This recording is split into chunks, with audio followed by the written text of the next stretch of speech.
bounce. Kick busted. Let's go.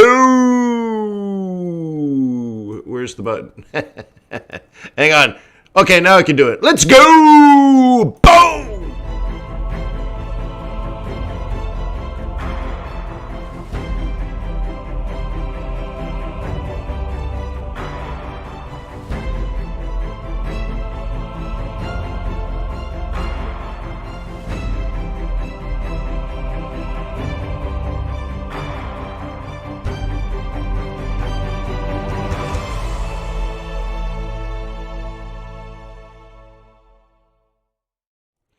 Let me remind you that trading is risky, not appropriate for everyone. Your past performance, good or bad, is not necessarily indicative of future results, but it could be. Please stay small, stay humble, focus on the long term, and never risk money you cannot afford to lose. Good morning, everybody. Oh, wow, look at that. It's a slightly different angle today, huh? What's going on? What's going on? That's weirdo. That's the wrong way, huh? This way? Weird.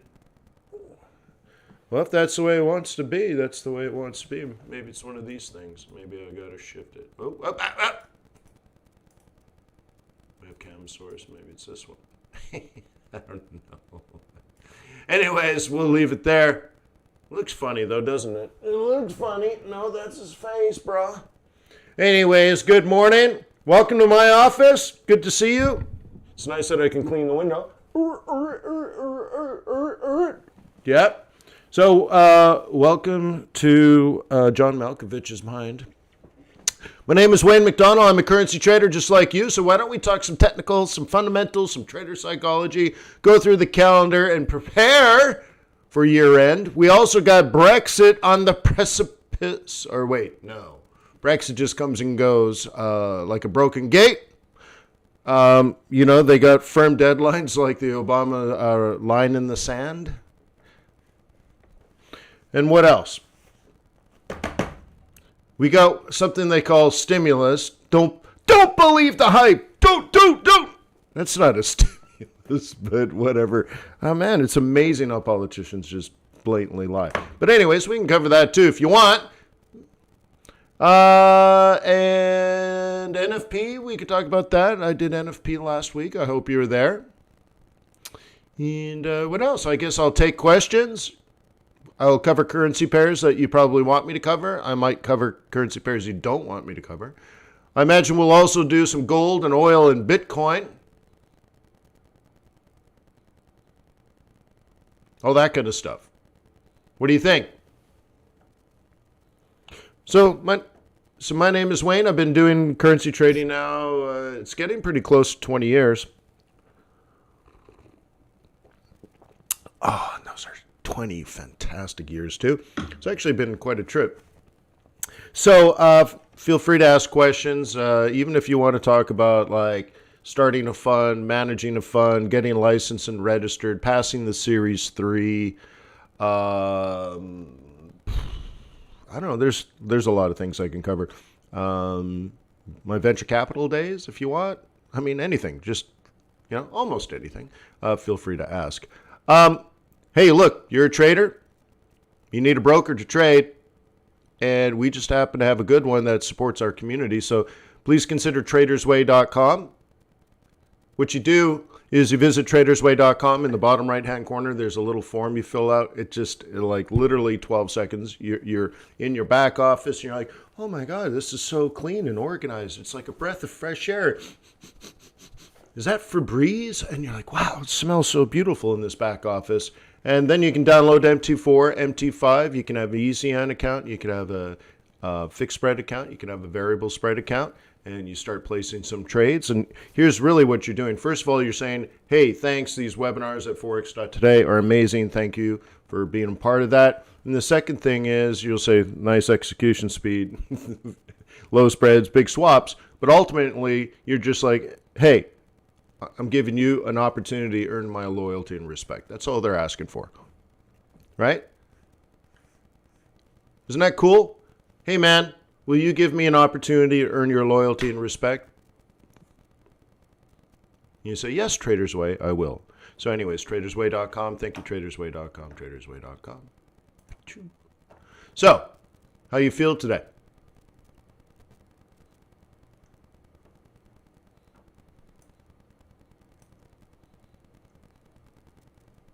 You guys feeling all right? We had a lot of discussion last week about when you're going to make your move out.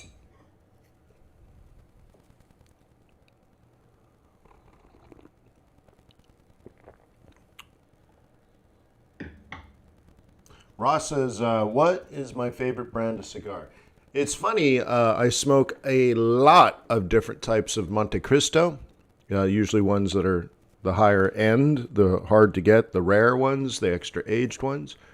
But I probably prefer Cohiba.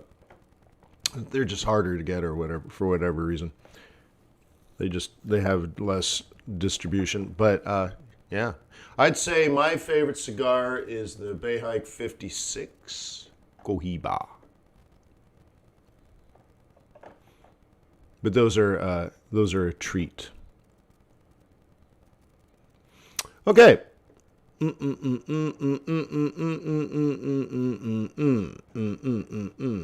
Where should we go? Let's first of all start off on the indice.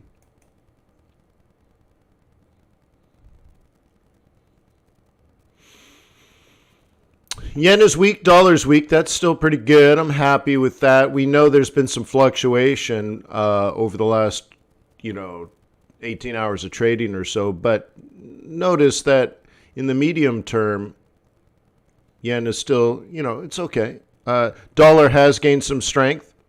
I'm wondering if a lot of that is related to Brexit. So we'll have to explore that idea. It's one of these things like, oh my God, Brexit talks have collapsed. It's such nonsense. It's like children trading this market or something. So, okay, whatever. So pounds down, dollar strong. But then they're like, oh my God, we're going to continue conversation. And we'll go back the other way.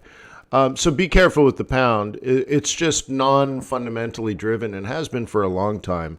And in years past, I traded the pound a lot. And since Brexit, I've traded it a lot less. Just because, fundamentally, I make decisions. Okay.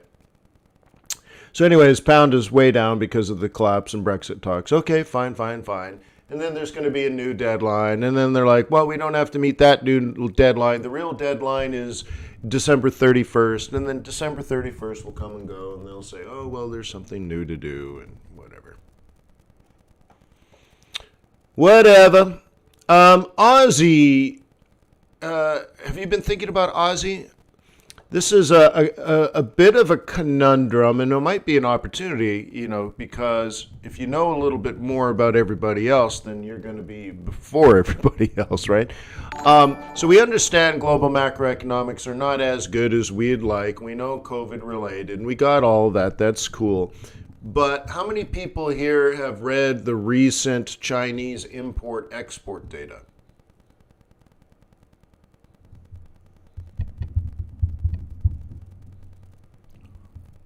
Oh, you didn't read that? What do you mean?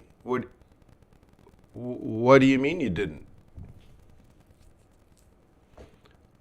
You don't read Chinese import-export data? Yeah, new trader. This is way up.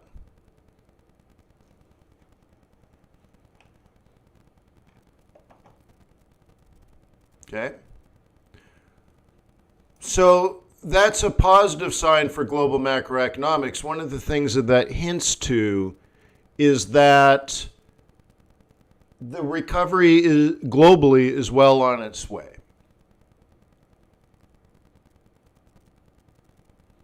Okay. Oh, right on, Roger.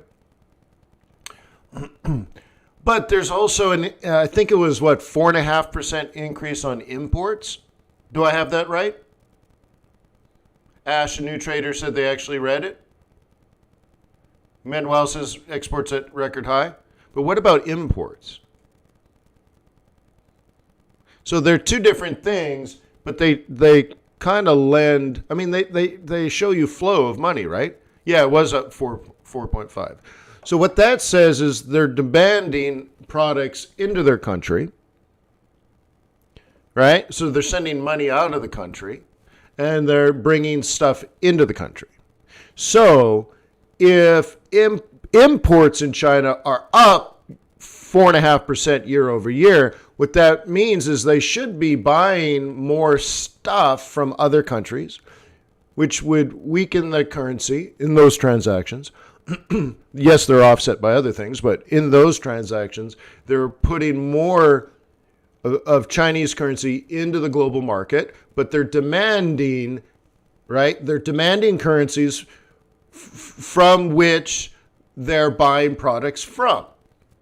So if they're buying iron ore and coal, then they're putting Chinese currency into the interbanking system, demanding Aussie dollar. So demand for Aussie dollar should go up.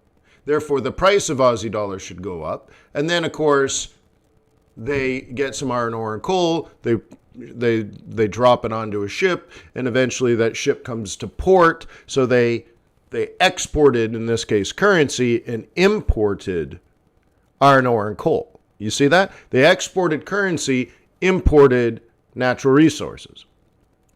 And that's another thing, because so when you're looking at Chinese imports increasing, the first question is, what are they buying? Are they buying Brazilian soybeans?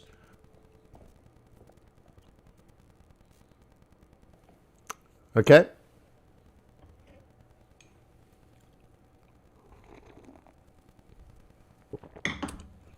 So you got to follow the money.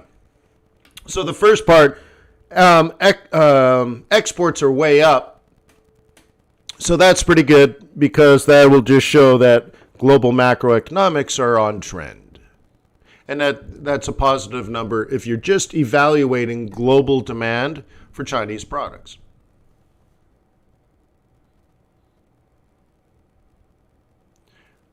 Wotan says, hey, Wayne, what's your view on petrodollars moving away from buying in these commodities in USD, but in some other currency, like Saddam Hussein threatened to do it in euro, and boom, he got himself a war.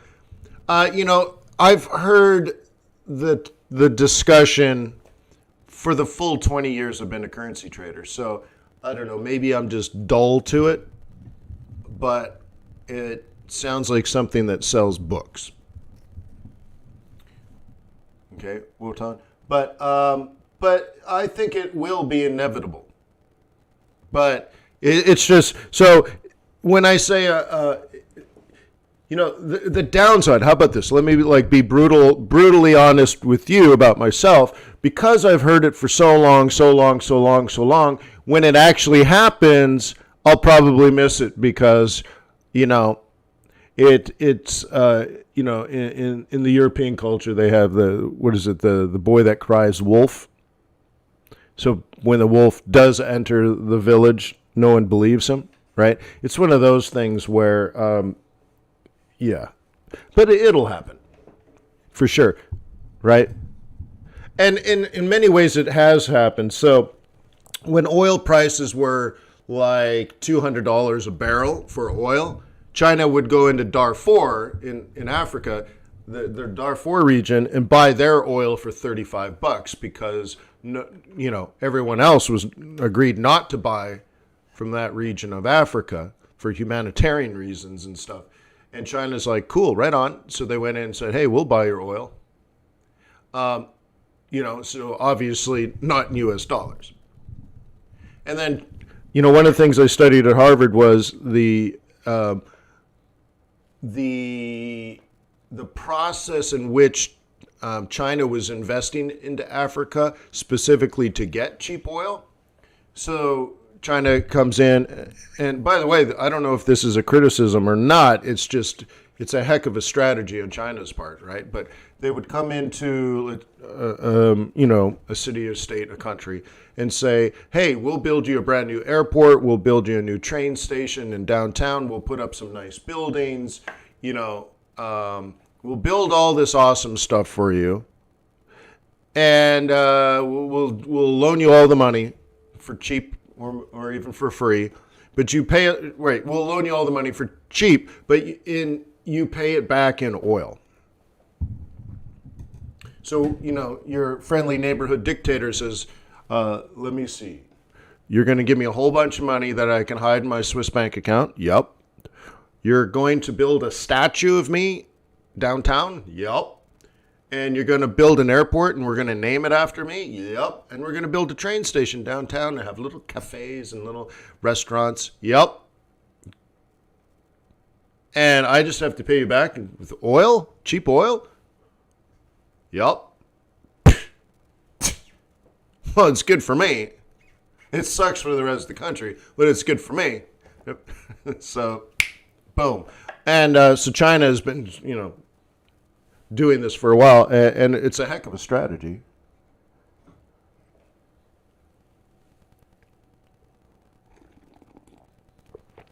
Han says, yeah, only if you sign a 100-year contract, right? But hey, you know what the Americans do? So you're like, oh, Wayne, that's unfair. You're anti-Chinese or something. No, how about this? I like the American way. Americans find out that the oil in Nigeria is awesome. They're like, oh my gosh, this is like awesome oil. It's beautiful, it's clean, it's sweet, it's light.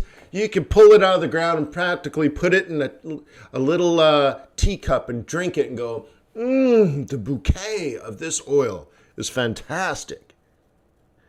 So what did America do about that?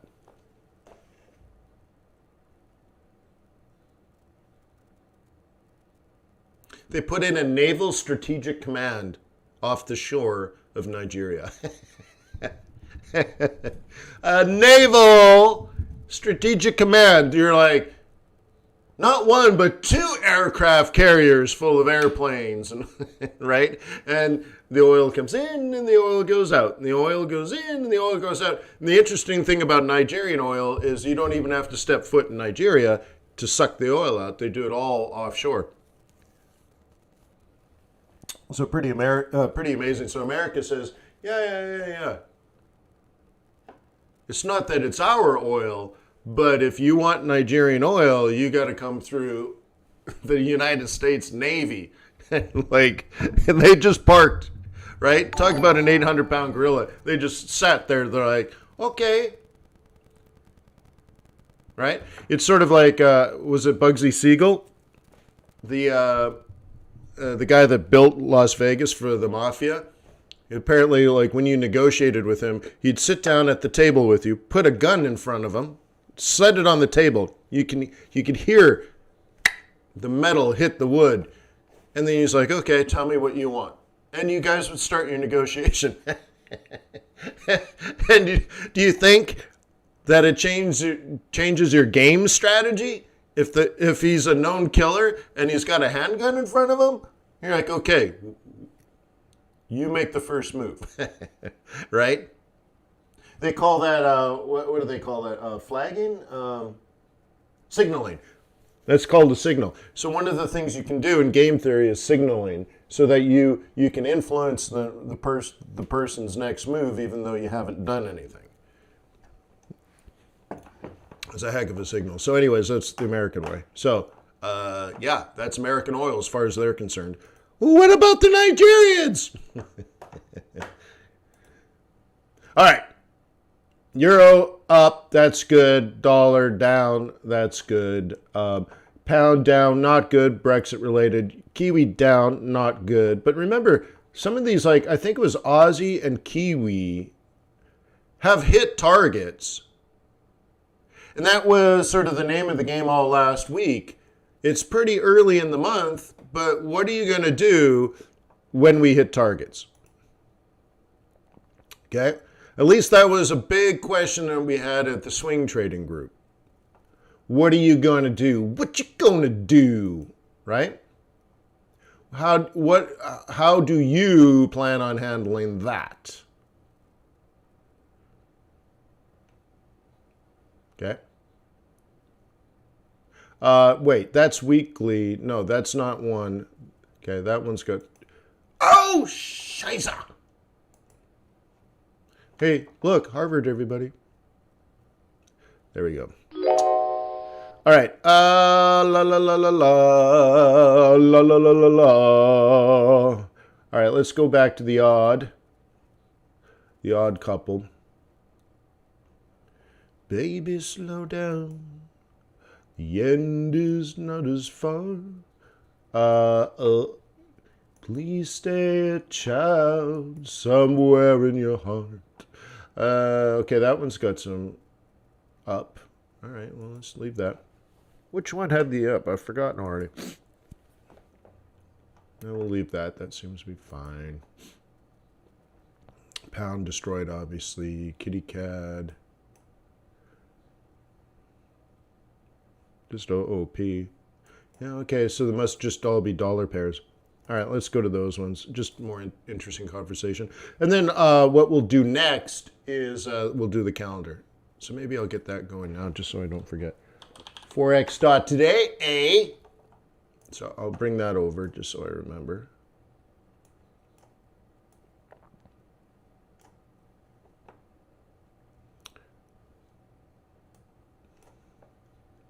Okay. All right. All right. Okay, there's the collapse in the pig. So we got that. That's fine. That's not what I want to talk about. What I want to talk about is that. Okay, that was the big question last week. So do I have my drawing tool? Probably not. Let me get this fired up.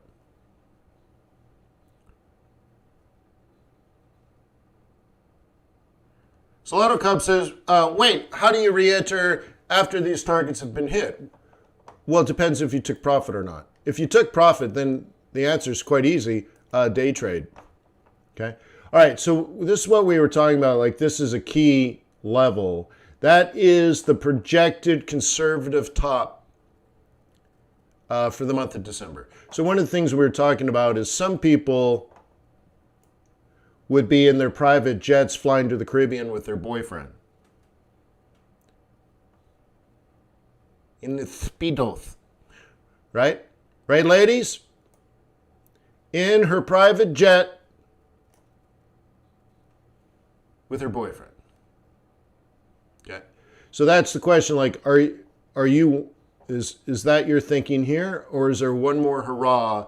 Do you really want to hang on simply because there's 2 or 3 weeks more of trading? Or can you just say, I'm taking those 2 or 3 weeks off? I don't know what your answer is. That's up to people to make those decisions. Okay. Now you can see I've already drawn this process where I said, well, for some reason I picked this price to be a floor and say, well, that should produce an up if there's going to be an up, but we don't know if there's going to be up. You just have to know what you're doing, right? So one of the questions here is, after the target's been hit, how do you behave?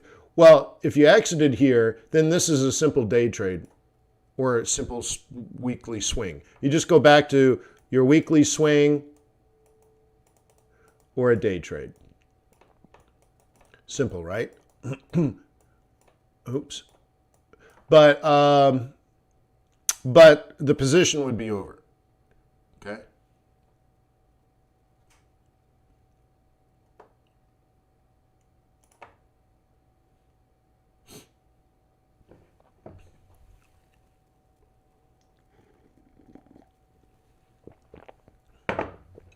Okay? Cool, right? So let's reset all of this. Let's go to our handy dandy confluence.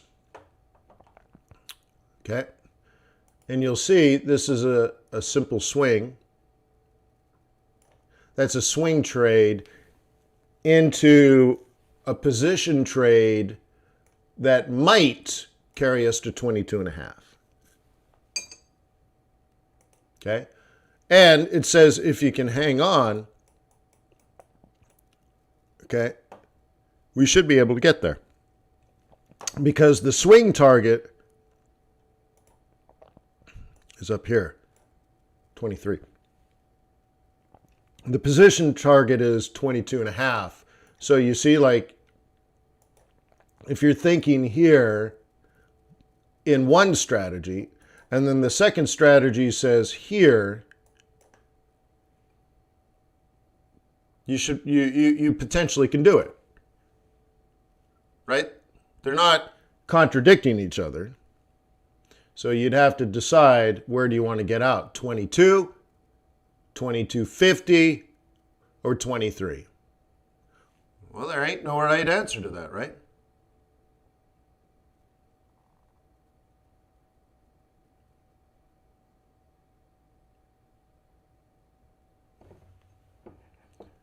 So hopefully that's helpful, Salado. I mean, there's no perfect answer, but one of the things we talked about last week is whether you still believe in this 21.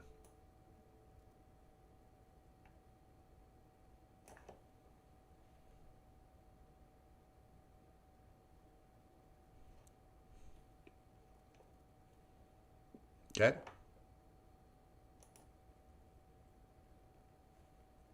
So how, excuse me, how many people believe in this 4-hour 21, that it's going to hold and we're going to get our way above 22? So let's say 100 pips up, at least 100 pips up. How many people believe we got one more move that will get us 100 pips up?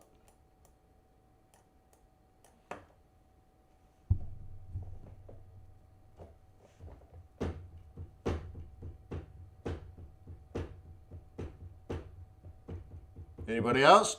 Let's make this a positive survey. Okay, cool.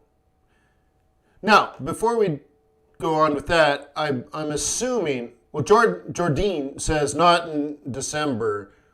Well, then you're running into January, and then I think you're missing probably seasonality. So that would take a bigger conversation.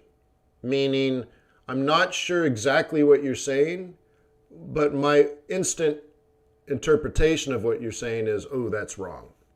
But again, then I think, well, it depends on the timing.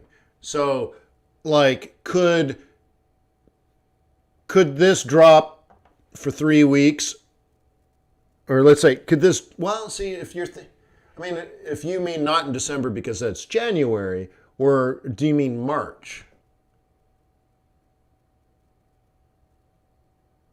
Okay? They're not away yet, in my humble opinion. Okay? Like, for example, here's what I'm thinking. I think most of you guys are thinking that we're going to get an announcement on stimulus. And right now, so I told you last week, get ready. They're going to start getting serious now. And then during non-farm payrolls, I said, look, I want non-farm payrolls to be horrible because that would be good news. So if you attended my 3-hour webinar on Friday, I explained the behavioral finance of that, where I expected, less than expected, but I hoped for horrible NFP because that would be good news. And I explained why. And now that I can give you the wink, wink, nudge, nudge. You should have been there, by the way. I was there for the full 3 hours. The bad news, by the way, and I explained this before the news came out. The bad news, the horrible news, would then force Congress and the Senate to do a stimulus package. And now you wake up Monday morning and that's all you hear about in the financial press right now is they're going to do a stimulus. They're going to do a stimulus. It was off the table, then it was kind of discussed, and now there's an actual deal. The White House is saying you guys should do it. All of the leaders are saying, Congress, it needs to go through. And right now they're not even talking about taking things out. They're talking about adding things in and all this kind of stuff.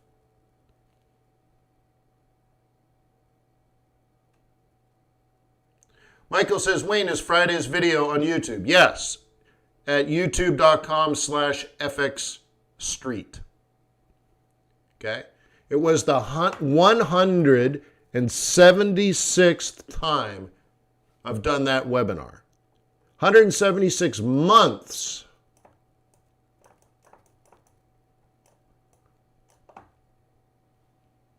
Okay? Okay? That's longer than your last guru has been a trader. All right. Okay, cool. So anyways, so now NFP was horrible. Now it looks like the media and Congress and everyone has to push for a stimulus where just 3 weeks ago, 4 weeks ago, 5 weeks ago, 6 weeks ago, 7 weeks ago, it was off the table. Now it's on the table. So if it's announced, you'll probably get one of these things. But let me tell you, let me give you my opinion. Why? Because I'm very opinionated. I'm very opinionated. I'm a currency trader, by the way. I think it'll be very difficult for you to raise money from other people if you don't have opinions. Because they'll say, well, why should I give you money? Well, I don't know. What's going to happen in the future? Well, I don't know. It could be this, it could be that. It might be this, might be that. You have to really have strong convictions. Otherwise, people just don't understand what you're talking about. So let me tell you what I'm thinking so that you understand what I'm talking about. Is it right? Nobody cares if you're right because you can't predict the future, but you better have a clear point of view. My clear point of view is they pass 906 billion and they call it a stimulus, which is malarkey or bullarchy. It's malarkey. This is an extension of unemployment. This is an extension of PPP. This is an extension of spending that has already taken place from the past. And like, it's not stimulus. These are programs design or that are designed for like restaurants to borrow money or small businesses to borrow money. This is things like extending unemployment benefits a few more weeks. That's not stimulus. They're calling it stimulus. What do you guys call stimulus?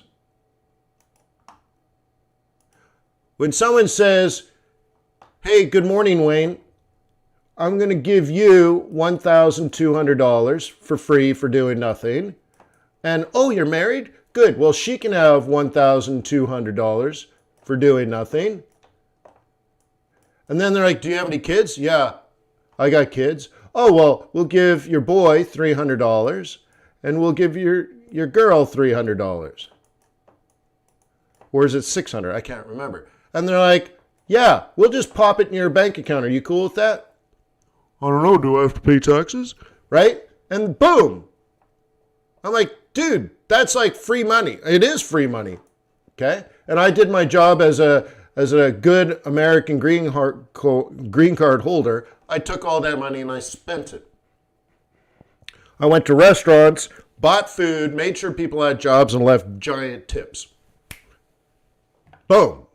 That's right. But if someone says, well, you know, someone I don't know in another part of town gets their unemployment extended another 16 weeks, I have no problem with it, but I can't call it stimulus. What does that do? Does it change anything? No. It prevents someone from losing their job. So it prevents a negative thing from happening, but it doesn't create anything positive. You see? So in my opinion, they're going to call it a giant stimulus, and all it is a cork in the dike. So that's my opinion. So ultimately, I think we'll get one more rally because everybody wants the rally. We'll make another 100 pips, and then we're done. Okay? But they're going to spin it like crazy, right? They're going to spin it. But I don't call that stimulus.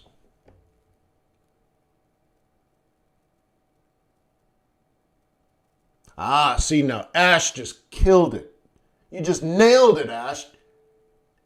If I had a shiny golden sticker, I'd give it to you right then and there.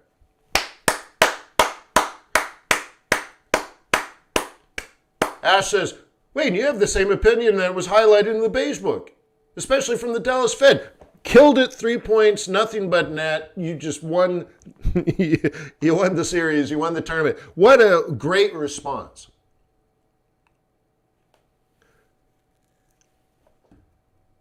Okay? Now, first of all, it doesn't challenge me as an authority figure, which is cool, right?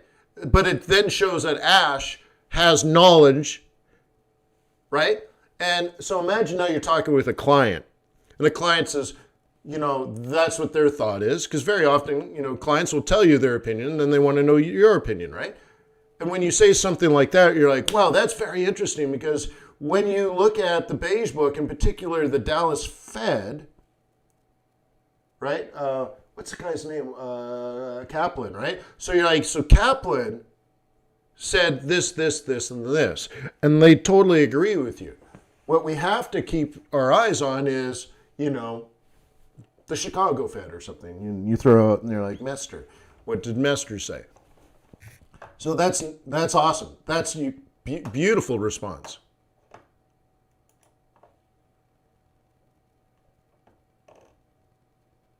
Yeah, I did not read the beige book. Cool.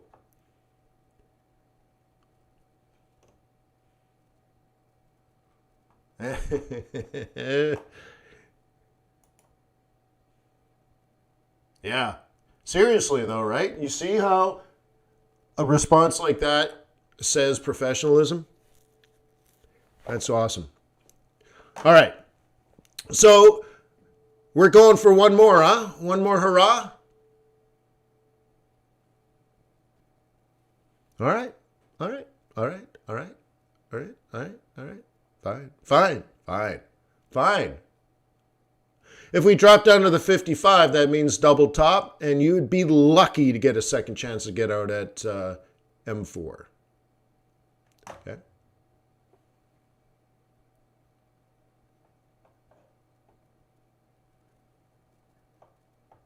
Okay.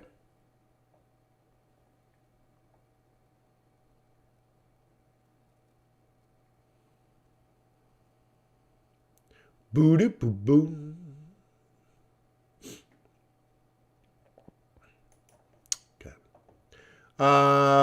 Kitty cat doing its thing.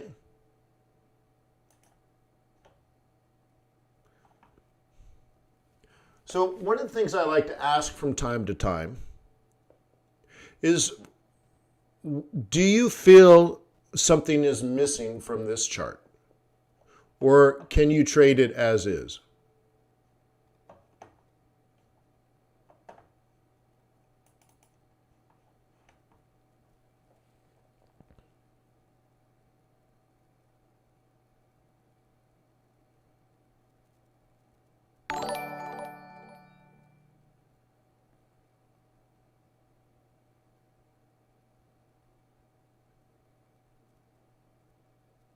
What's missing? Or is nothing missing, right?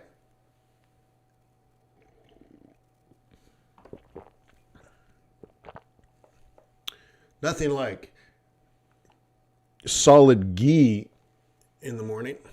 Yeah, Highliner says pivots, and I do like pivots because it's a leading indicator. Price action acts as a leading indicator because you know to do this. That's what that ribbon's all about. Cool. So that's a leading indicator, but it doesn't tell me when to stop. It just tells me when to get back in. So you can add to this if you wanted to. You could do, what should we do?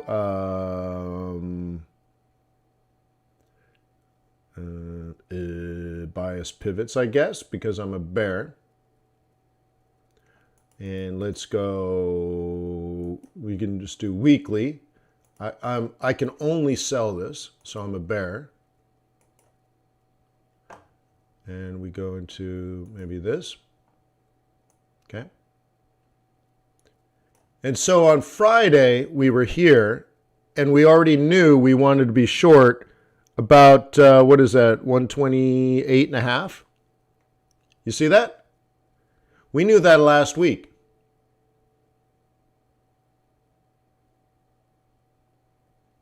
Cool.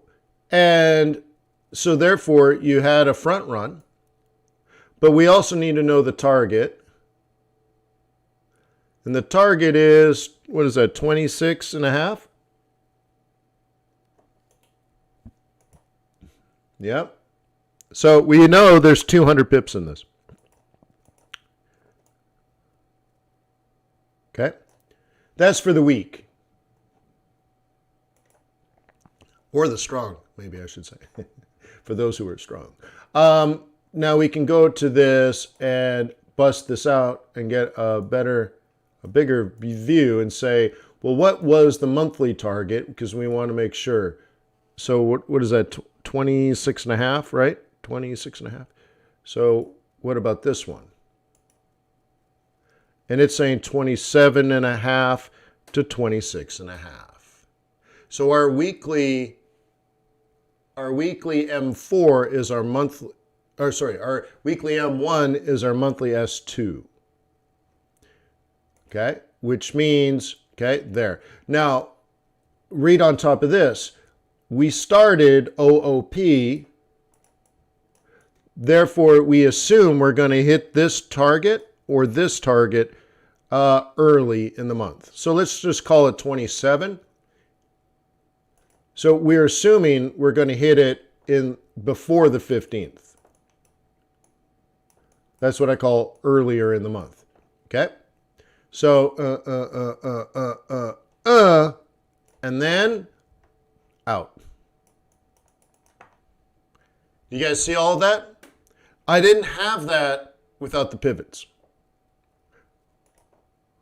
So a lot of people say, Wayne, can I just trade price action alone? Yeah. But I feel it's incomplete because I need some market structure to this. I need to know the market as well as price. And price action, as you would imagine, is price. So I need market forces with price action. And now you get to the precipice, right? Or the raison d'etre, or I can't think of another cool word. But when you read my book, the whole thing is about market forces separated from price action. So now, right, now I've taken this to the extreme where instead of having a 21.55 represent the market and 5.8, you know, this is just price action now.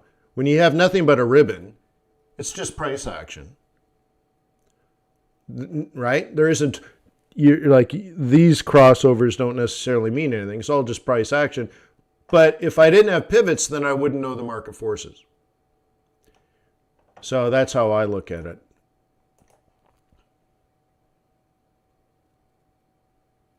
Okay? So price action is amazing, but I like to have a little bit more. Okay. Okay. So here's something we talked about last week. I thought it would come down and then go up off the 70 area. And I have it 70, what is that, 70.30, came down to 25, 30 pips more, and now might be recovering, which isn't really nice. Okay.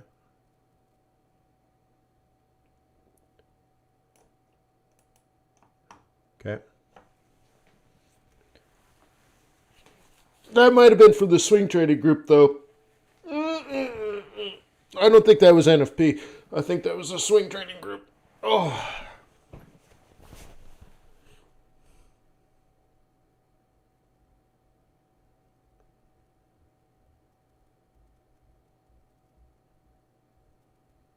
Kevin says, I have to admit that pivot points really helped me establish framework to plan with. Yeah.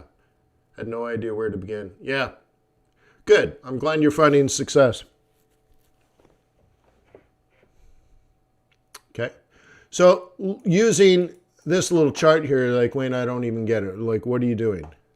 This means, oops, I have to put a color you can see. This means that. That's what it means. That's why I drew it last week. Right? That this is an opinion. If you're a bull, that's what you do. Isn't that cool? Now, if you're a bear, you're like, I don't believe in that. I believe we hit the top. Well, you're a bear. That's what you should believe. And what you're basically betting on is a reversion back to the mean. Because no matter how you look at this is still bullish. But it's too far from the average price. So typically there's a reset. Right? Here's the 21. And we're way up here. So a bear would say, well, we should at least revert. And then maybe next week you get the continuation. Now, Roger, I don't know anything about Brexit. There you go. When they decide, then we'll know what to do.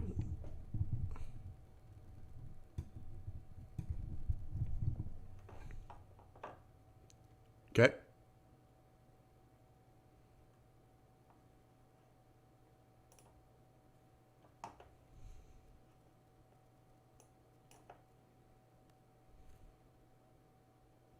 Yeah. Well, as I've been saying for a couple of years now, it scares me away from the pound because I can't tell you what's going to happen over the next 2 or 3 years. Like, maybe that's the giant lesson. What I'm doing on euro is based on a 5-year plan for euro. I look at pound, I'm like, I don't know anything. How could I trade it? I don't even know what the trade policy is going to be in 6 months. How the heck would I trade it? Now, yes, you can get relative strength, but as you can see, the Great British Pound could be strong yesterday and weak today. Well, how can I plan on that? And now think of it from a business point of view. Do you build a giant factory in the UK? Well, you don't know. You're like, well, I don't know. I don't know what's going on. Like, I can't plan this out. So there you go. Okay. So yes, I like to trade. I love technical analysis. I like trading, but I like to make decisions as if I'm an investor.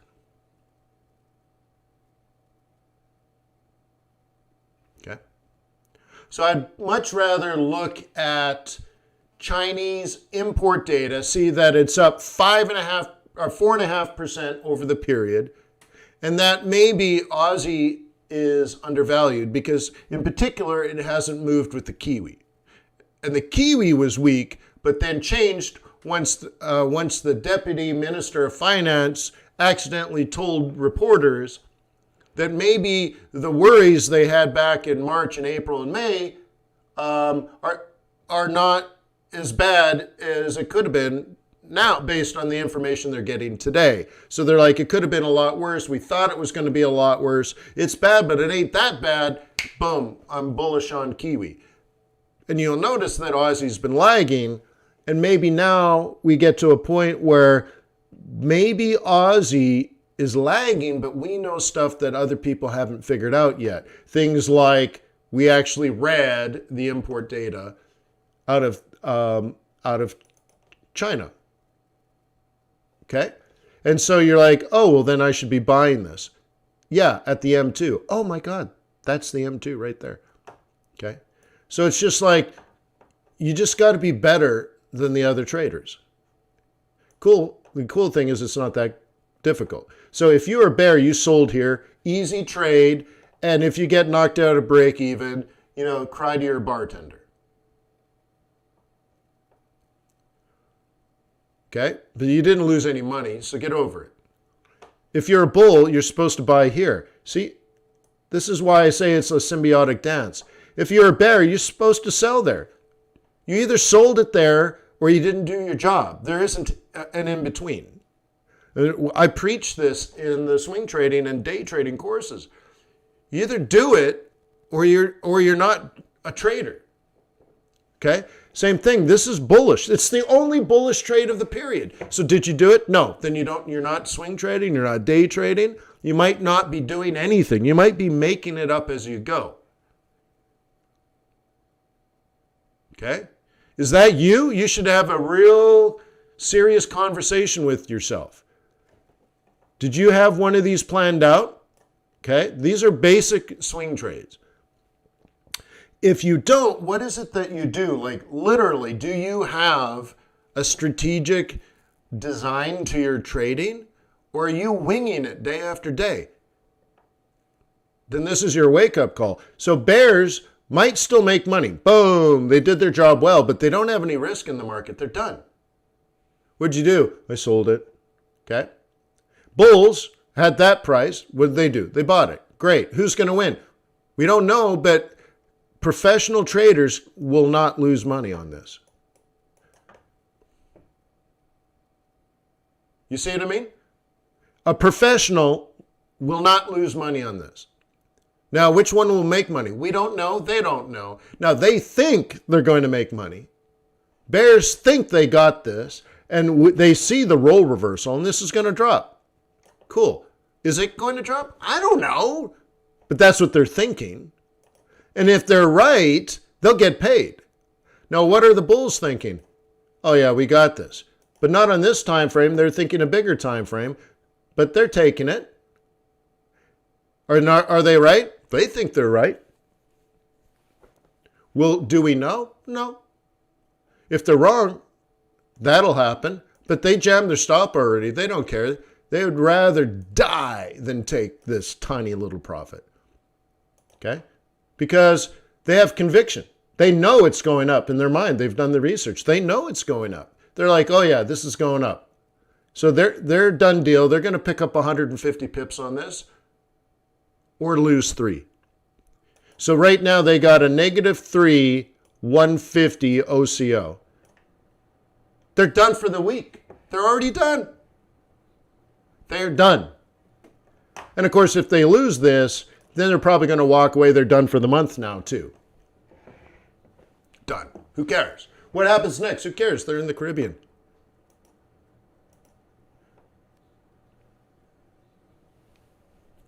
Roger, I do charge for these beautiful lectures.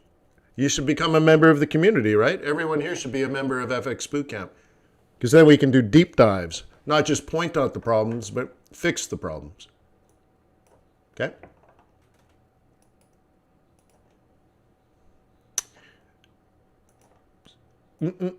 So, now we wait. Somebody's going to be right. But a professional is not going to lose money. I know what you're saying, Roger. I know what you're saying. Thank you, by the way. Thank you. Is the COVID discount going to end this month? Yeah, if I get time.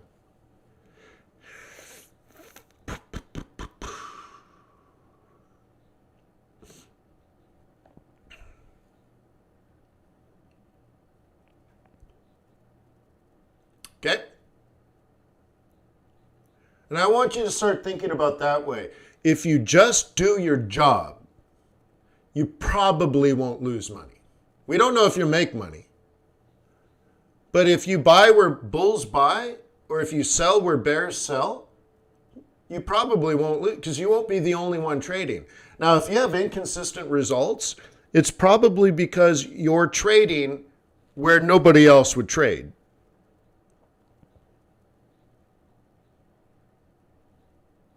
Rookie says vaccine's going to change the market direction. No, it's not. No, it's not. Guys, you got to think macro. Stop thinking news-related stuff. Okay? Do you guys believe that we will have global vaccination? Yes or no? The people around the world over the course of 2021 and 2022 will be vaccinated for COVID-19. Yes or no? probably take over a year. It'll take a year and a half, 2 years, right? You don't think there's going to be a vaccination? Ron and Jim? Well, Ron, yeah, well, you guys are on the front lines, but that's interesting, though. You guys don't think they're going to roll out a vaccine? Or am I using the wrong term, vaccination? They're rolling stuff out from like 5 different companies, right? It's not a vaccine. It is a vaccine.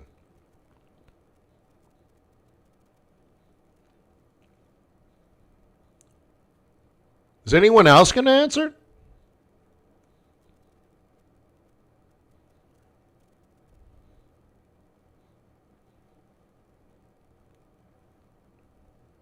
I don't trade stocks. I trade stock indices. And yes. All right. So nobody. We had 2 people answer the question. So let me just tell you what I think. It seems to me we are rolling out something. If it's not a vaccination, then I don't read the news, so you think I don't know the language here. But my thought process is that some sort of medicine is going to be released. At first to, old folks' homes and first responders and then school teachers and, so on and so forth. But over the course of the next 24 months, some sort of medicine will be made available to the general public and all that kind of stuff.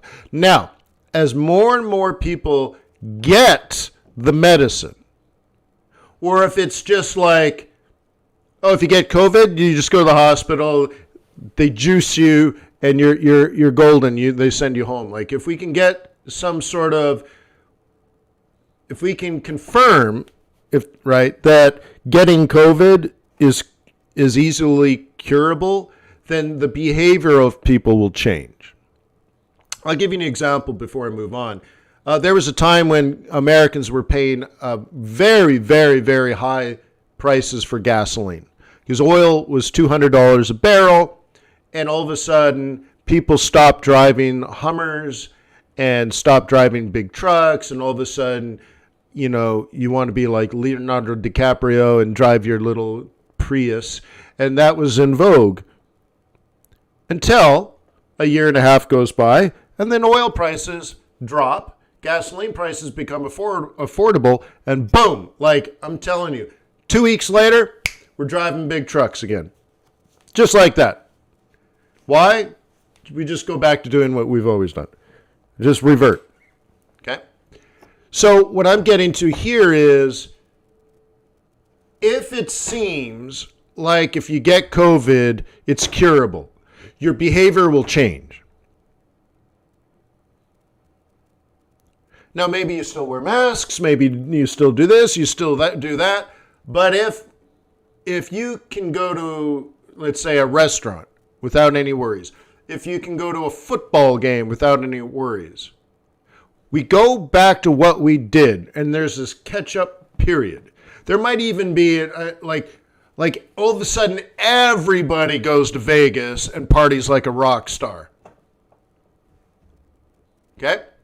Because you're so pent up. And boom, you spend all this money. Yeah, you're going crazy. Whoa! Right? And you're like, yeah. But you're spending money. You see what I mean? You're spending money. So I'm in that process of we got money to be spent. Okay? There's money to be spent. And that's the basis of my investment thesis of where I put my money. Remember, it's not news related. Over the course of 2 years, news is going to be good and bad. I don't even trust the news anymore. Think about that. I don't even get newspapers anymore. I used to have 12 to 15 subscriptions to newspapers and magazines and stuff. I used to watch Bloomberg and CNBC and Fox Business a couple of times and all this stuff. And now I don't. It's worthless to me. So all I got is my macro investment thesis.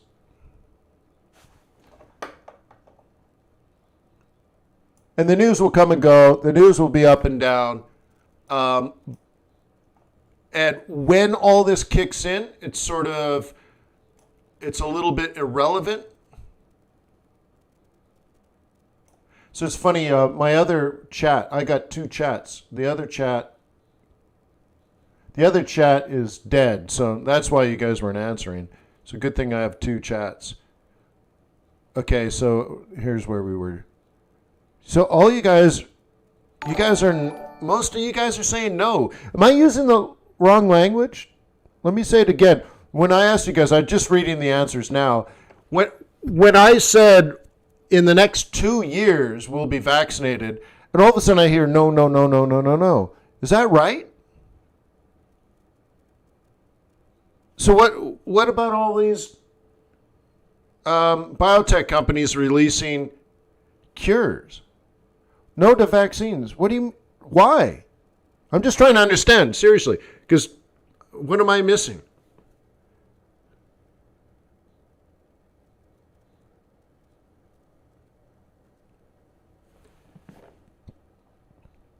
Remember, I don't need everyone.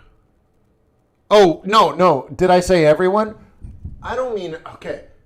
Okay, let's do that. Okay, that's good. You guys picked on a word. I must have said that. Here's what matters to me. People behave.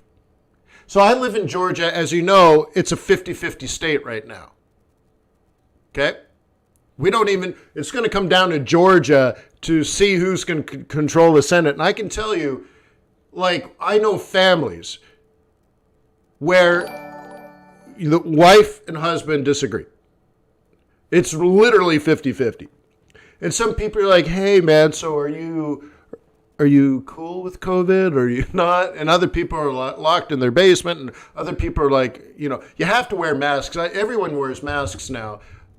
But some people are like, look, if you don't want to wear a mask, I don't need to wear this mask. And it's very interesting, right? So I don't need everyone to be vaccinated. I thought I said that everyone could be vaccinated. What I care about, okay, think of it through the lens of an economist. I care about people's behavior. Okay? I only care if people start going back to restaurants, start going back to sporting events, start buying houses, start visiting stores, not just buying everything on Amazon. Start doing stuff. All this stuff, start getting back on planes, flying to grandma's house, buying her presents. All of this is economic activity.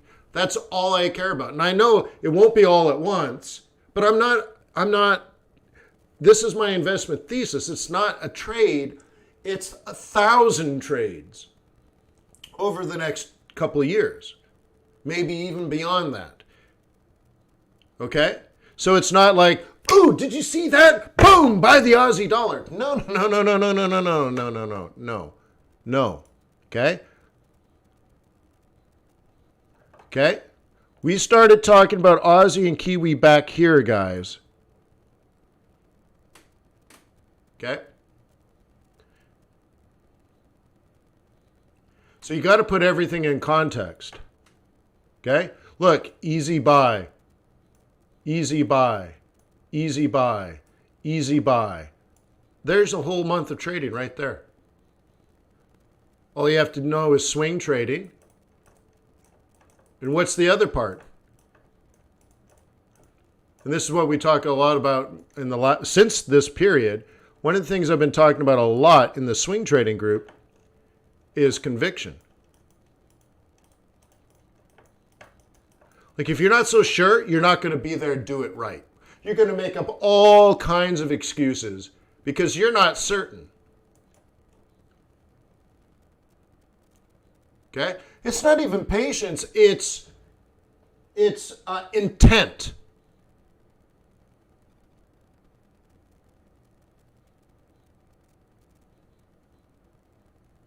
Oh, thank you, Ariel. Oh, Ariel, Wayne, I try to understand and apply correlation to gauge effects of COVID on season. Interesting, yeah. Intent comes with patience. I think it's more than that. Like, I'm not disagreeing with you, Sav, but what I'm translating it into patience is deciding to do nothing for the time being, right? You're like, I'm just going to be patient. I'm going to keep waiting. Where intent is, I'm going to buy this at M2 on Sunday or Monday. Like, you are going to do this. It's not deciding to do nothing. It's deciding to do something, right? And so, like, anybody that's gone through the swing trading course as a bull would buy here, bought here, and you're just crushing it, killing it, right? This is a buy, your stop's here, a million miles away, okay? And you're just crushing it, killing it, destroying it. This market is yours. Or there's other people that say, I don't know what I'm doing. Oh, well, maybe if this is a three wave, maybe if this is did you see them? Like, it's like, dude, you don't have it figured out. Like, if you're looking at this chart alone, or even worse, this chart, and you're making decisions, you don't get it. And it's not going to work out consistently over long periods of time. Yeah, Sav, I agree. And Sav, I would hang out with you and have a couple of cocktails or tea, depending on your cultural preference, and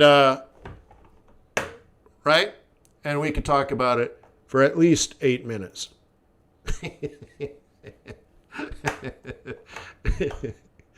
maybe 9 or 10 even, right? Yeah. But I'm sure we can talk about many other philosophical topics too. All right. So yeah, check that out. Like, if you had this all planned out, boom, like you're a killer at this point. If you're staring at this stuff, and some of you guys were, you got to admit it, you were staring in here trying to make decisions.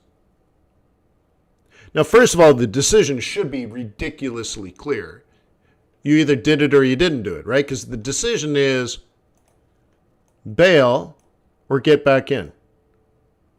Okay. Once again, that was the whole basis of the swing trading group, right? And then this is sickening easy, but also this sell.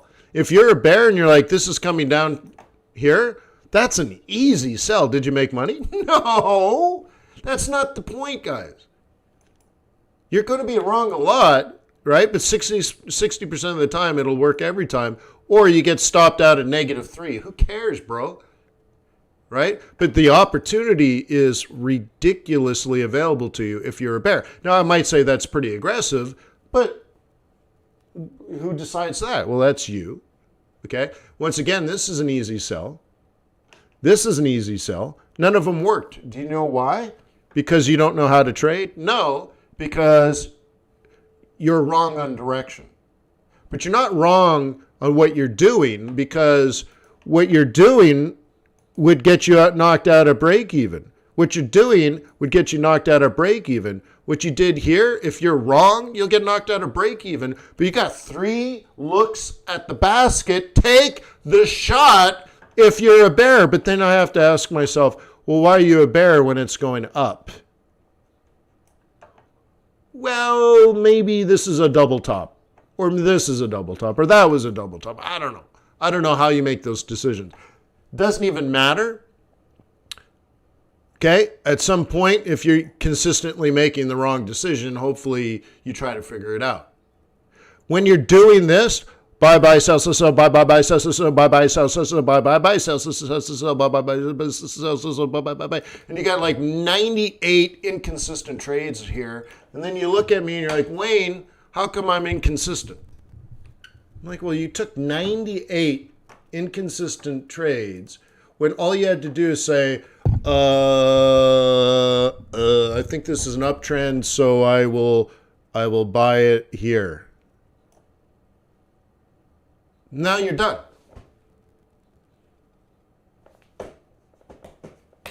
That's where I want to get you. I don't know if you're right, of course, nor do you know, but at least you're trading with, I don't know, something behind you.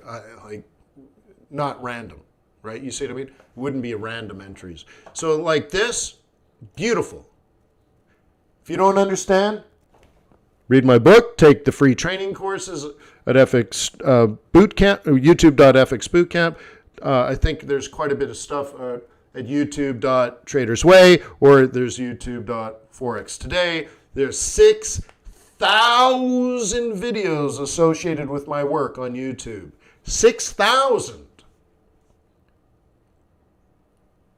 You can watch all 6,000 hours of content for free. Or take the course and be done with it this weekend or tomorrow. You got to get this figured out. You got to get your trading under control.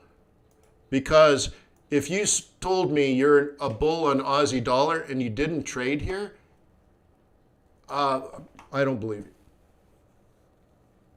Oh, you're a bull, but what? So what was your bullish trade line? I don't have one. Well, then you're not a bull. You understand that?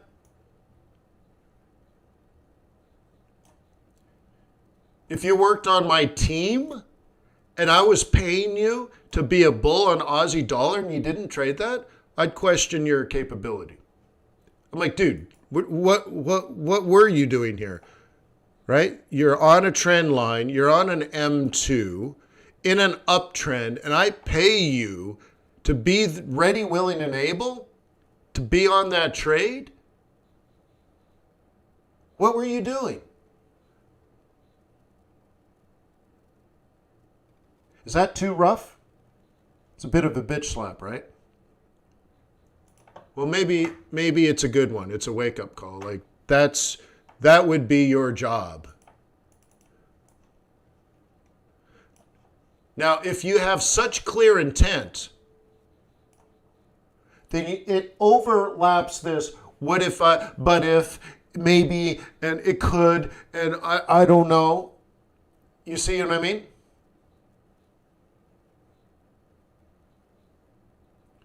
Like if you have that in your thought process, okay, then having rules of engagement, guys, having rules of engagement will help you deal with that. Because we all have we're all different. And you could break things up into like, oh, I don't know, you're an A person and I'm a C person, or you're an alpha and you're, whatever. You can do your personality assessments and all that kind of stuff. But we are different. And some are naturally more aggressive, or not aggressive, but confident or whatever, assertive, maybe naturally more assertive. But because of that, they're more willing to take risk, and that isn't necessarily better. And then other people are a little more risk averse, a little more hesitant, the second bird out of the nest. And they miss a lot of opportunity, but then they tend to not fall out of the nest as much or whatever, right? Like there's a reason we have different personalities. It's for the entire species to survive. That way we all don't jump off the cliff at the same time, okay? The thing is, you need to be able to understand what kind of personality you have and temper your natural thought process by understanding what it is, and then sprinkling like, what should I do if I had the other, right? If you were risk averse and confident, what would it be? Like, how do you manage all of this? And having a very, very clear rules of engagement. You are a bull. There's nothing else you can do with Aussie dollar. You either buy it at support or you're fired. By the way, this is what being a professional trader is called. So, you're an educated, disciplined, knowledgeable trader, and the only thing you're allowed to do is buy Aussie dollar. And you know how to swing trade. Is it even possible you would miss this trade? I don't think it's possible. That's why I'd have to say, like, well, what were you doing? Oh, I slept in. You slept in. You have one thing to do. You know almost certainly what day it's going to happen. And you slept in? What's wrong with you? Were you drunk last night? Like, right? Like, why? Anyone that's gone through the swing trading course knows the price and when it's likely to happen. Right? Sunday, Monday, maybe sometimes stretched out to Tuesday, but very rarely. So like, you know when to be at your charts, you know what you want to do, you can quantify the price. It's not even a qualified like, oh, maybe over here somewhere. It's 73.85. So now you have the intent. You show up, you take the trade, you drop your stop. That's all defined in the strategy. Drop your stop and then go back to bed then, but do the job, right?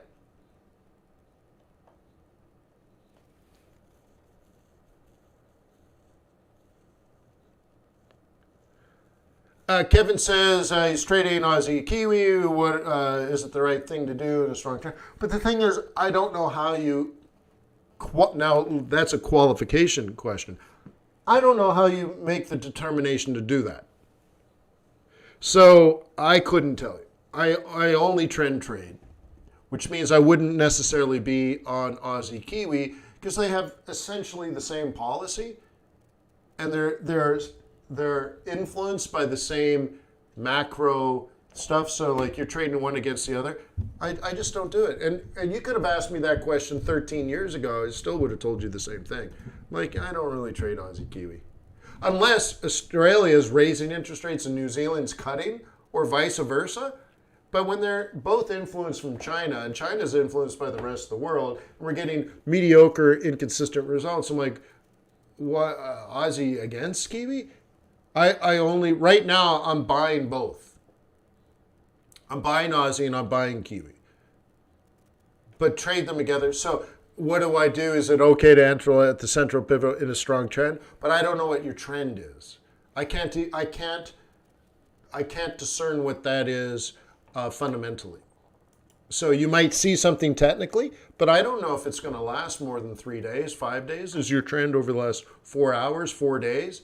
But I'm talking 4 years, right? So I don't want to say, because I have a belief, and it could be a false belief, and I'm mature enough to understand it, but it is a belief nonetheless, that this is going to go up because US dollar is going to weaken. That's first and foremost. Why? I did my analysis. I made a decision. So on top of that, then I'm looking at things like Chinese import-export data, in particular import data, and I say that should be bullish for the Aussie. Now I can say the same thing for the Kiwi. Demand for lactose and powdered milk and cheese is going to be up. Great. But I don't know enough individually that relative to GDP, would New Zealand do better than Australia in those macroeconomic conditions? Now, you could specialize in that, I'm sure, but I wouldn't be interested. Unless you're in either Australia or New Zealand, and there's a huge flow of money going back and forth between Australia and New Zealand. They play with each other all the time. So money goes back and forth, back and forth, back and forth, and you want to become an expert in that. Right? Right? You could be an expert in that, but now you're looking at subtle economic and political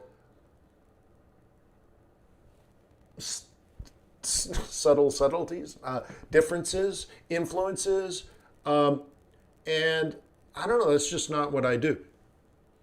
So I study the world, I study the globe, and I say, this was actually probably undervalued, and this I've been selling since April anyways. So I look at this, not even looking at Aussie. First of all, if I do it this way, right? If I'm just thinking about macroeconomics, I'm not even looking at this. So you see how clear my decision is already? It's not even part of my equation. So I look at this chart and they say Australian dollar is on the numerator of this pair. Okay, this is going up. You see how clear my intent is?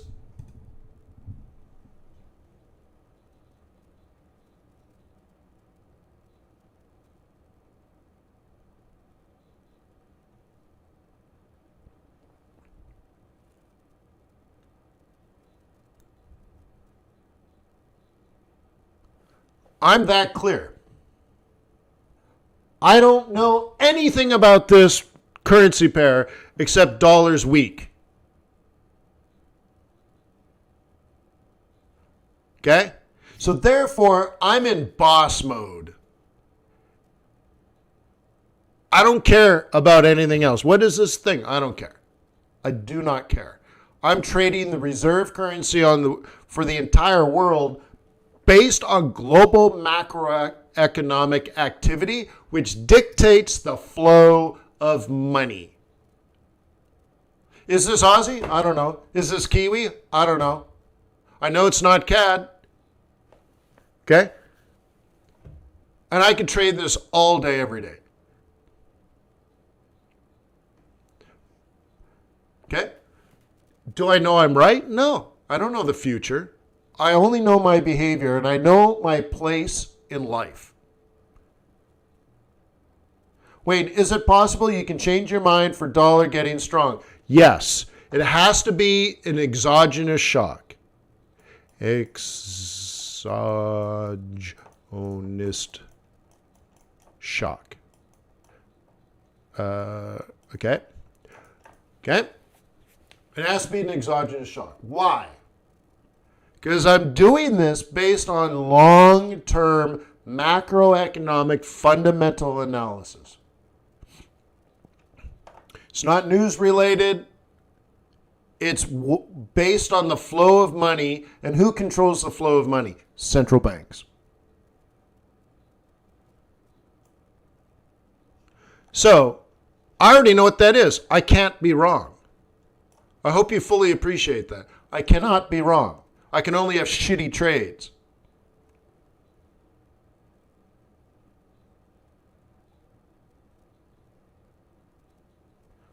But my analysis ain't wrong.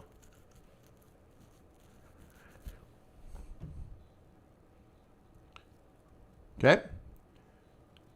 So when you guys are on things that could be strong today, weak tomorrow, strong today, weak tomorrow, weak tomorrow, strong, like, when you're on that stuff, I don't know how you can have consistent results. I don't even know how it's mathematically possible. Show me the math. Pound is strong today, pound is weak today.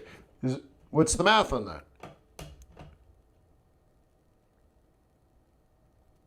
Right? So, and it might be just my personality. You might be killing it on those pairs, whether cross rates or stuff like that. But I do what I do, and I try to do it well. I'm a macro economic, right, trend trader. That's what I do. That's my place in the world. There are other people that are better at other strategies than I am. I don't claim to be perfect. I don't claim to be the best. But I know my place.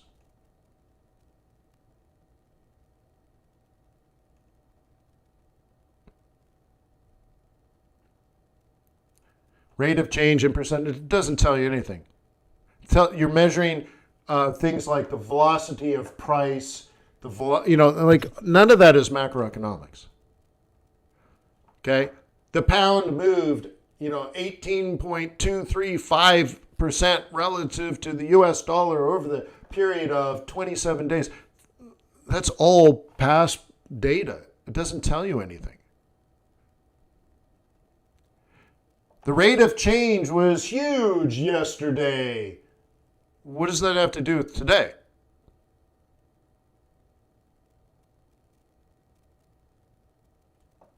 Okay. I'm looking out over the next 5 years. Okay. So think of what I'm trying to teach you. If all I could do was buy this pair because of this, and I'm not looking at anything else, I also know how to swing trade, and this is the best price I could hope for the entire week. And I see that it's in a trend. On top of that, confirming what I already believe. It's not a difficult trade, would you believe? Would you agree with that?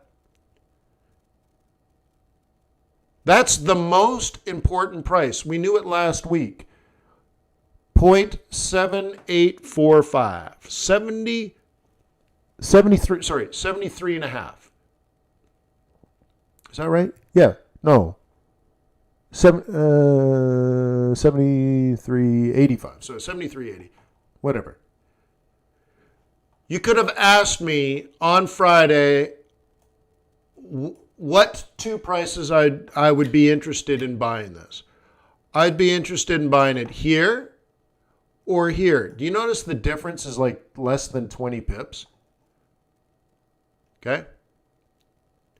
So, are you going to buy it at 74-ish? Yes. What are you going to do the rest of the week? Nothing.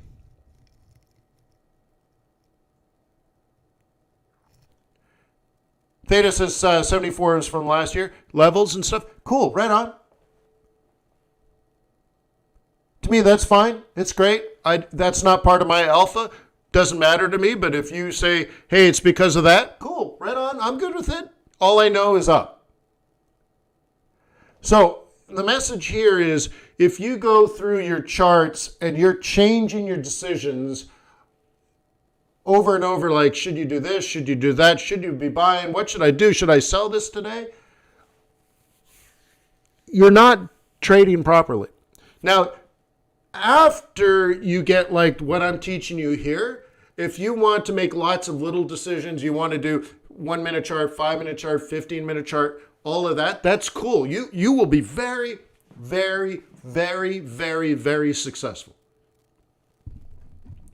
But if you do that without an investment thesis based on research, you will not be a consistent trader with consistent results. Your volatility will be high. Okay? Some periods you'll do really well. Other periods you won't do very well.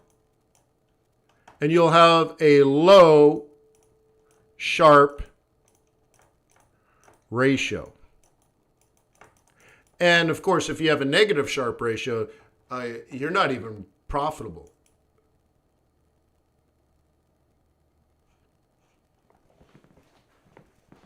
But if you buy here because it's a trend swing trade, and you buy here because it's or you buy the double bottom here, and then you buy the 1, 2, 3, and then you buy the roll reversal, right? And then you buy the roll reversal here, and it comes up, and this one gets knocked out, right? And this one right? And then you buy here, and you're buying here, and you buy here, and buying here, and you're buying pullbacks. You'll do just fine. What you want are like a series of swing. Oops, didn't want that one yellow. Let's do it this way. Okay, you got your swing trade, and then you got your double bottom trade, and you got your 1, 2, 3 trade, and then you got your roll reversal trades. Some of these are day trades, some of these are weekly trades. So you get up into here. Some of these you would have taken profit, some you would not have. Maybe you hold your stops, and right. But what I'm saying is, you could have over the course of a month on this pair alone 27. I'm just making up a number here. 27 trades. Some are scalps, some are spots, some are swings, some are positions. Market opens, day trading, swing trading, position trading, scalps. They're all one and the same. And you don't have to ask yourself, what am I doing today? What am I doing tomorrow? What am I doing next week? I know what I want to do next year. Then you're removing at least 50% of the opportunity for you to lose money. And what's the number one thing you're guaranteed to get? I don't know about profit, but you will be consistently trading an investment thesis. Someone will look at your trades and like, oh, you're always long Aussie dollar. Why is that? Oh, I'm bearish on the USD. And then you could explain why. It would be a great response. Okay? And you have a consistent trading thesis, consistent trading. Now, you might have different strategies, but different strategies to do the same thing. And guess what? Do you have patience to wait for bullish setups on Aussie dollar? Do you have discipline to trade at the right time, at the right price? Do you have discipline on pulling triggers? Of course you do. You're confident on this. You're a confident, disciplined, patient, consistent trader backing up your trades with an investment thesis. Or you go around and do what you've been doing before. Good luck with that. How do you want to trade 2021? Are you going to change your evil ways? And I say it's evil because you're depriving yourself of your destiny, and that's got to be the worst evil.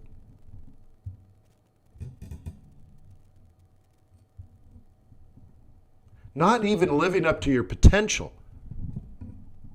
I could have done it, but I didn't. I didn't have what it takes. All I had to do is show up on London Open on Monday and buy at 73.85. Coulda. I knew it. I wanted to. I knew the exact price. I told all my friends last week. But I just didn't have what it takes. Wow. I hope I don't get a bunch of hate comments in the video. That's brutal, huh?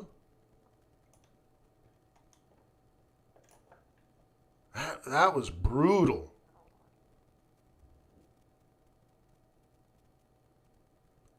But I don't do it with malice. I want you to get this, and I want you to have the strength to get out of bed and do what needs to get done. So I don't say these things to insult you. I say these things to inspire you because I honestly believe you can make that trade.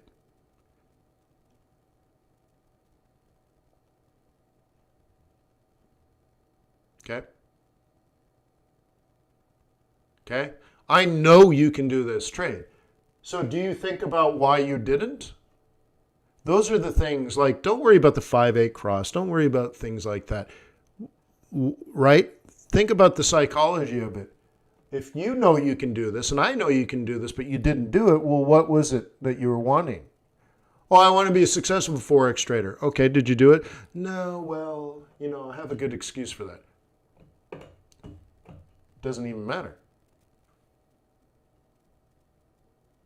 Okay? You see why I take my laptop with me when I go on vacation?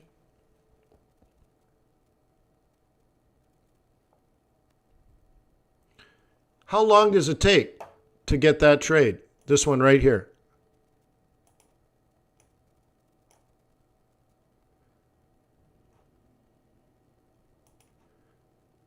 Okay. Buy it there, put a stop there, you're done.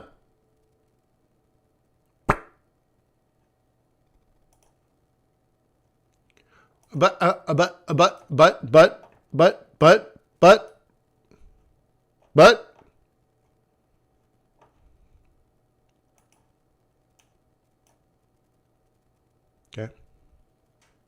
Yeah, that's a big but. The joke never gets old.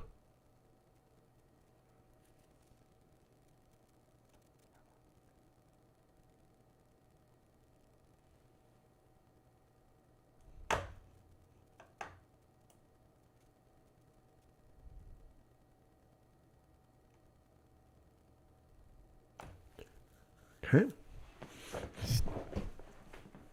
See how important a little bit of research and then making a decision is? That's all I ask you to do. Isn't that amazing? Most, not all, but 90% of what I ask you to do is make a decision. And if you don't know how to do the research, you flip a coin. And if you have the strength to do that, I think you can become a successful Forex trader, because after that, honestly, I think the technical analysis is not that complicated. I think most people that are inconsistent with their trading or not getting the results they want, they look to the chart for answers. You're looking at it like a crystal ball. Somewhere in this chart is the answer, is the secret. Okay?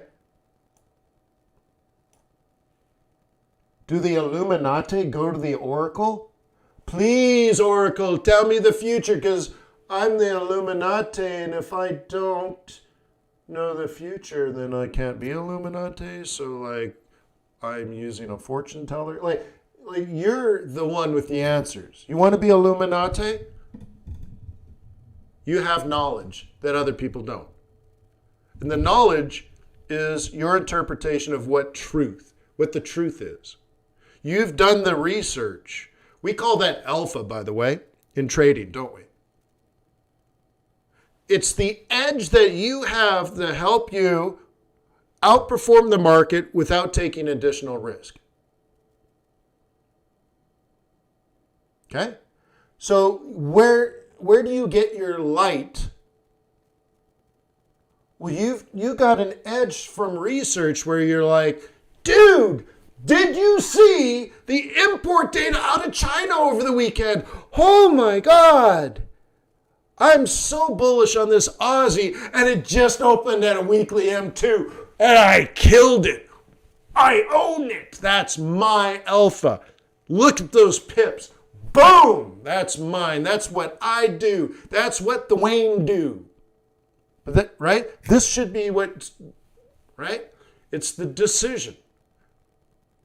Ideally, you had an insight, but even if you don't have an insight, 6 months ago you flipped a coin, you're like, well, in the second half of the year, it looks like I'm bullish on Aussie dollar. I don't really know why, but I'm going to be consistently doing that. Done. You will do better, trust me, because you'll know when to buy and know when to not buy. Now, if you don't know that, then we've identified your problem. You don't know how to trade.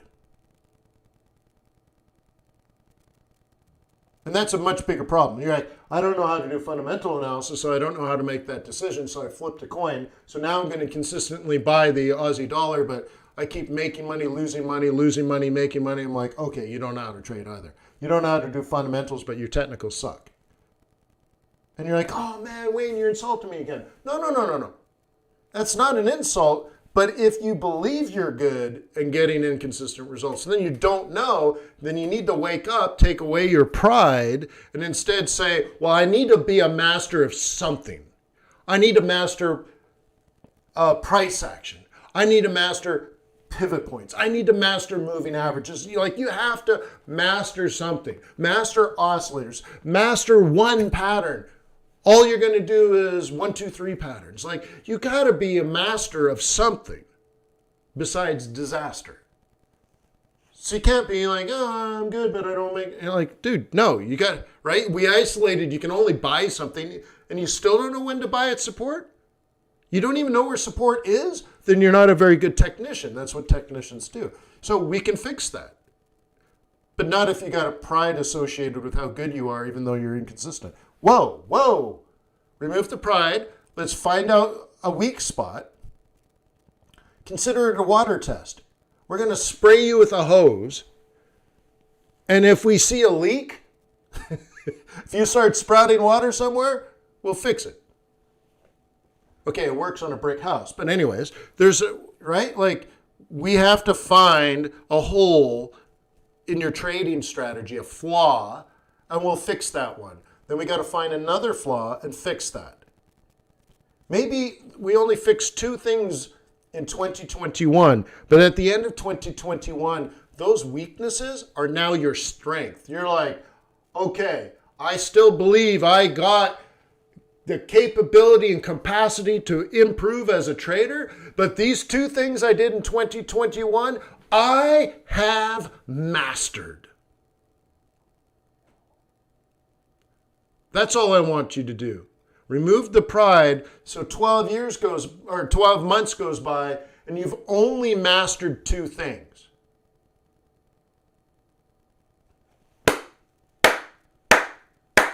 You're well on your way to being into the 5% that make money consistently.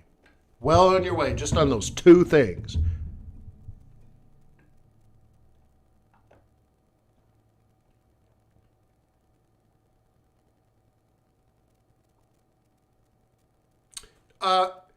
So a lot of clubs says, moving now my stops to -3, wouldn't that hurt your portfolio? No, because you can have lots and lots of -3s, okay? But there's a very small standard deviation to lots and lots of -3s.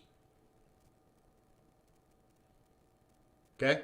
It's like when you have, every once in a while you get a -300, and every once in a while you get a positive 300, and then most of the time you get nothing. So you're like, well, at the end of the year you made 12% profit. Let's do this in a different color so you can see it.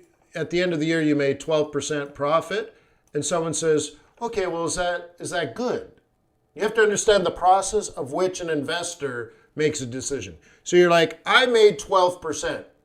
And they're like, well, is that good? And the first thing they're going to look at your Sharpe ratio, and sometimes you're way down here, and sometimes you're way down here, and you ended here, and they're going to say, well, there's a lot of volatility with this. Okay? Now, let's reverse it. Let's say I have a few of these and lots of these. Okay? And produced 12%. My Sharpe ratio is much improved. Yeah, I only produced 12% over the period, but I did it very, very consistently. I rarely ever got into trouble, ever. And I eked out, right? Low volatility and consistent returns. Now you might say, well, Wayne, that's only 12%. I could have invested in the stock market. And I'm like, well, then go ahead and invest in the stock market. But this is what I do, right? Now, the bigger issue is typically it'll be more like, okay, you produced 42% and the stock market is up, 29%. Which one should they invest in? Well, the stock market was down -33 and is now back, so is plus 8, what is it? What is it, 18? Or is it more than that? Okay, so now there's a lot of volatility in the stock market. So yeah, they might be up 20%, but if I did this, or how about this? Let's make them more the same. Okay, I produced 29%, and they produced 29%, but I did it consistently without a painful drawdown. And then, of course, someone might do a lot better if they had timed it and got out at the top and then bought back in at the negative 33 and then produced all of that. But then again, what was the volatility if they got out at the top and got back in at the bottom? Well, then they would still have the low vol and a high return. Because as you guys know, it's your return, right, over your volatility. Volatility, okay? So you want to keep this low and you want to keep this high. So it's a strong positive number. If you have lots of volatility, then your number is going to be low. And if your return is low and your volatility high, it's going to be very, right, low. And if you have, if you've lost money, you'll have a negative Sharpe ratio. And, well, of course, you wouldn't show anybody that. Well, here, negative 3, like, let's say the most of the time you move your stop. And then what's typically your maximum loss? 33 pips, let's say. This is when you take a trade and then boom, news hits you, right? And you take the full Monty loss. Okay? But that happens, 10% of the time, let's say. You shouldn't be shocked, okay? Let's say 20% of the time you lose 33. Okay, and then you have 8 negative 3s.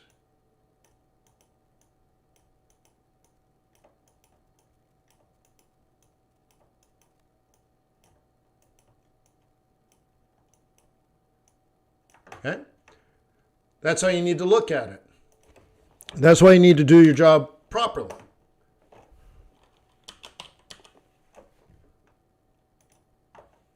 Okay? So you go negative 33, negative 33, negative 3, 1, negative 3, 2, negative 3, 3, negative 3, 4, negative 3, 5, negative 3, 6, negative 3, 7, negative 3, 8. Okay? Divided by 10 trades. Okay? Your average loss is 9 pips. Okay, so you can adjust it any way you want. Let's say 33% of the time you lose 33 pips. 66% of the time you lose 3 pips. What is that? Okay? You change your numbers. But your winners, let's say, are, right, when you have your winner, so let's say, oh, did I just kill it? I killed it, huh? Calc. But your winners look like this. Plus 50, plus 88, plus 99, plus 300, plus 50, plus 200, plus, right? You see what I mean? And so at the end of the month, you're averaging 150 pips per trade with an average loss of negative 9. And you're like, okay, your Sharpe ratio is good.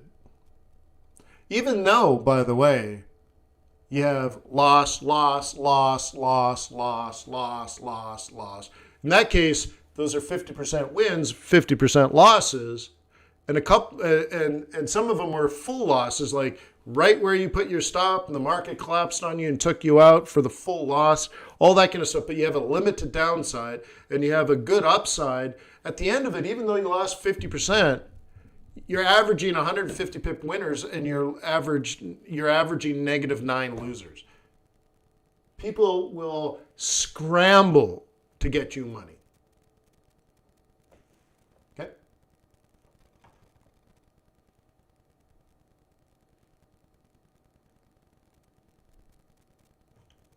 So whether that's achievable or not the point. What you should be focused on is what you're doing, and you'll pay more attention to how you're doing it, and you'll make better trades. You'll move your stops better. Okay? And, by the way, you'll never take a pissy little win, because you know if you take an 18 pip winner, it's just going to screw your upside results, and your Sharpe ratio is going to crash. You're like, dude, this guy picks up pennies. Takes risks with other people's money and then picks up pennies. Why? Well, they're very concerned about the winning percentage. Nobody cares about the winning percentage. So instead, say, I'd rather take a -3 on this because it didn't work out, because at least I knocked down my average loss. So I'm like, you're in it for 150 to 300, or you'd rather mark it as a screwed up trade. Much, much, much different attitude, by the way. But maybe that's where you need to get. Not sure. All right, taking a look at this. I want to move to, do I want medium? I guess so. We'll look at this. I don't know, European GDP. I don't think that's even that important anymore. We're looking at, are we going to get stimulus from the ECB? So that's all overshadowed, backward looking. We don't really care. Inflation out of China, well, with good import and export data, yeah, it's probably going up slightly. So they're probably going to be, it'll probably be higher than that. Because again, these guys are backwards looking. These idiot analysts that come up with these forecasts, they're all backward looking nonsense. So most likely based on more recent high frequency data, it'll be a surprise to the upside. Bank of Canada interest rate decision, hugely nothing's going to change. But we want to look at their statement and get some forward guidance. Okay. Okay. RBA going to give us some news? Yes. Yes. Give me some news, RBA. Okay. So Wednesday's going to be great. Thursday. Yep. ECB. For sure. Okay. Pound manufacturing stuff. We're hinged on Brexit, so this stuff doesn't matter. Yeah. ECB. Once again, we're more interested, in forward guidance. Gee whiz. Got to bring this back. We're much more interested in forward guidance.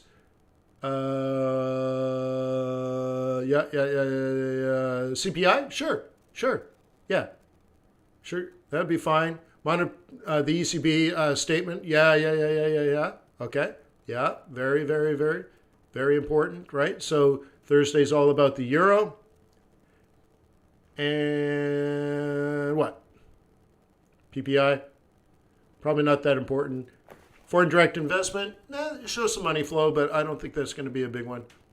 And Tankan survey. I haven't watched this in years. It used to be important. Now Japan overshadowed, I think. Cool. So that was a Monday. Thank you for being in my life. Thank you for being part of the Forex.Today community. Thank you for being a Traders Wear client. Thank you for being a customer of fxbootcamp.com. Yes, it's still 76% off. Until when? I don't know. But I will raise the price. So there you go. So you can visit fxbootcamp.com for that as well. So I hope this was helpful. Make sure you document if you learned anything. Make sure you document that on the comment section below today's video. Wow, the lighting is killer, huh? It's dark back there. It's bright here. It's almost... Anyways. Leave comments, leave likes. Would you like it? Would you please like? Thumbs up or thumbs down or something. But just tell YouTube this is quality content. And guess what? Today's a Monday, so I'll see you tomorrow. I'll see you the next day. I'll see you the next day. Because you're a subscriber of the Forex.Today YouTube community. So thank you very much. And again, thank you, Trader Way. I will see you tomorrow. Peace on earth. May the pips be with you. May your profits be above average.